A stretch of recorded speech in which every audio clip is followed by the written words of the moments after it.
All right, so I'm just going to give a quick little update on the stuff going on the Lincoln National Forest. Um, so give this talk every year now. So some of it's old news, some of it's new news. So we just set up a new cave permit pickup box at the BLM office in Carlsbad because we no longer have an office for the Forest Service in Carlsbad. Hopefully I am hiring a cave intern for the spring. And then we were affected by the shutdown this year. So I spent 6 weeks working on developed recreation at Sitting Bull Falls, and was not able to do anything with the cave program. But luckily, volunteer Phyllis handled the cave permits for me. She's done that before as a volunteer.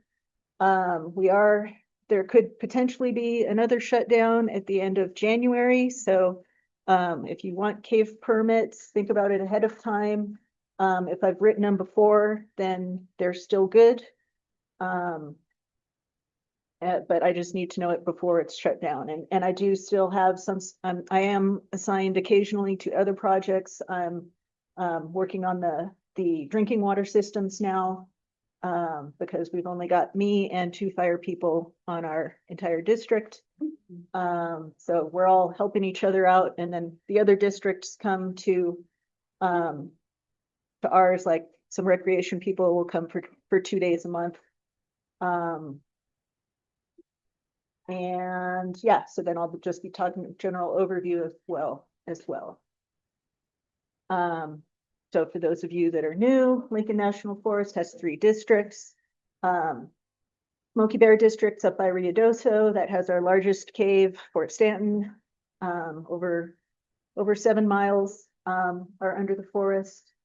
Then the Sacramento District is near Alamogordo and Cloudcroft, and then the Guadalupe District, which is now basically just me. And the 2 fire guys who are gone on fires a lot. So no Carlsbad office anymore. So I did send out a link to everybody earlier. If you know people that potentially want to be an intern, we'll be out in the field in the spring because it's too hot to be out in the summer. So it's an earlier placement than some of the other ones, and it's through Conservation Legacy. So at the Fall Southwest Regional, we had 42 cave entries over 2 days to 6 different caves.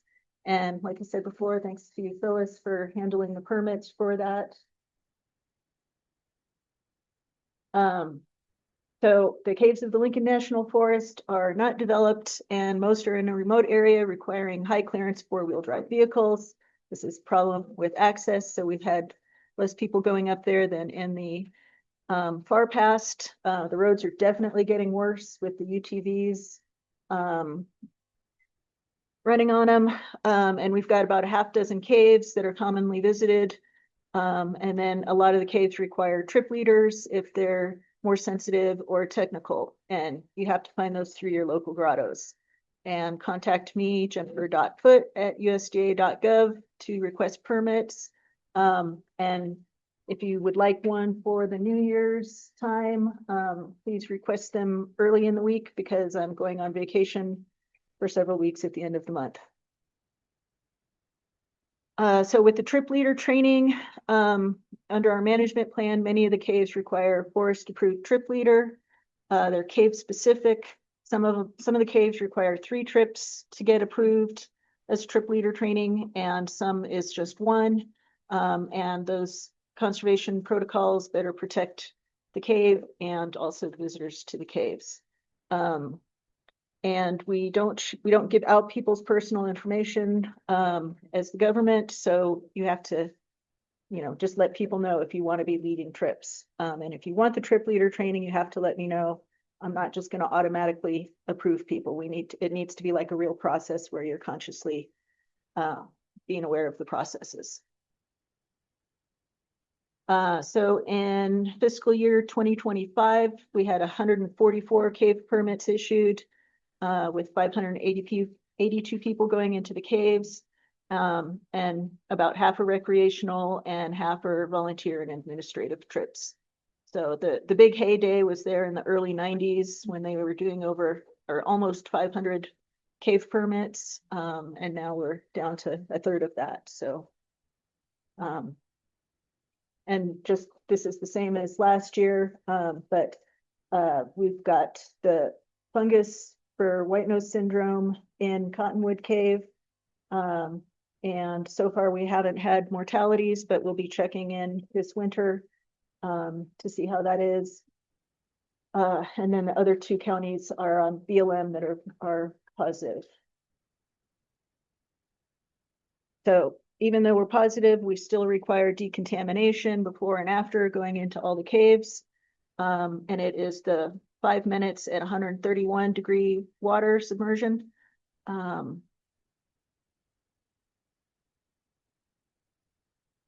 We've currently got 6 volunteer agreements. The High Guads Restoration Project, which is currently doing like 2 big trips, and then occasionally when other people come down for just a weekend with like a group of 2 or 3, we can do a small project for that.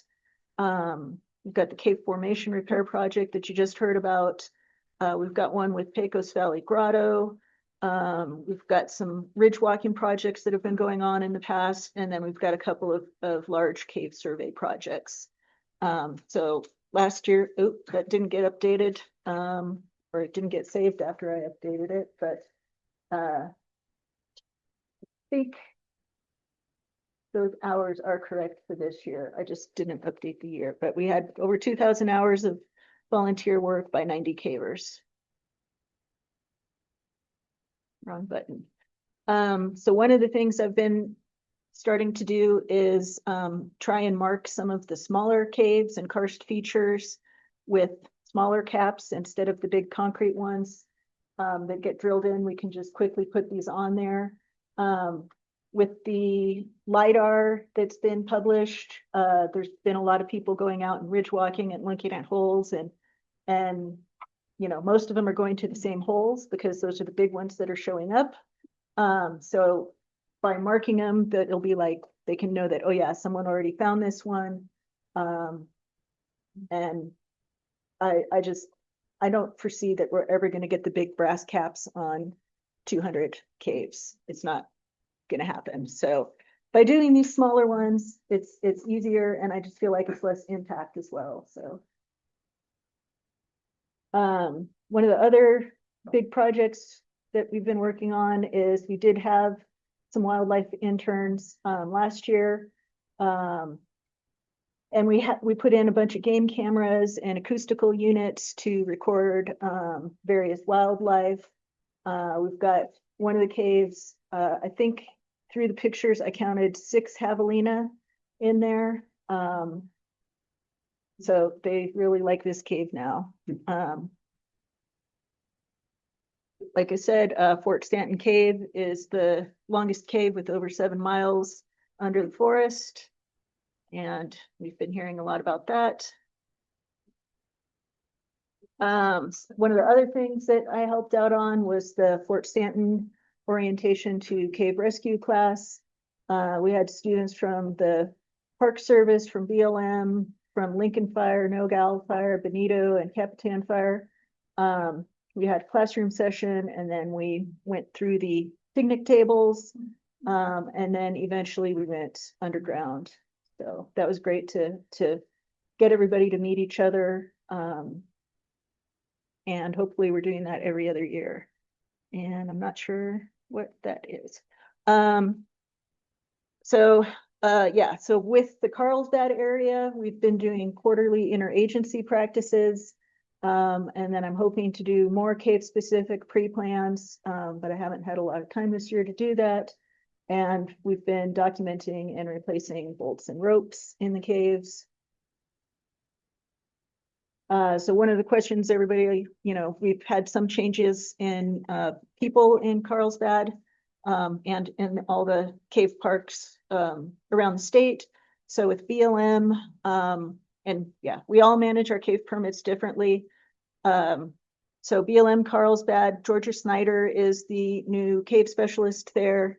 And you can contact her for recreational cave permits.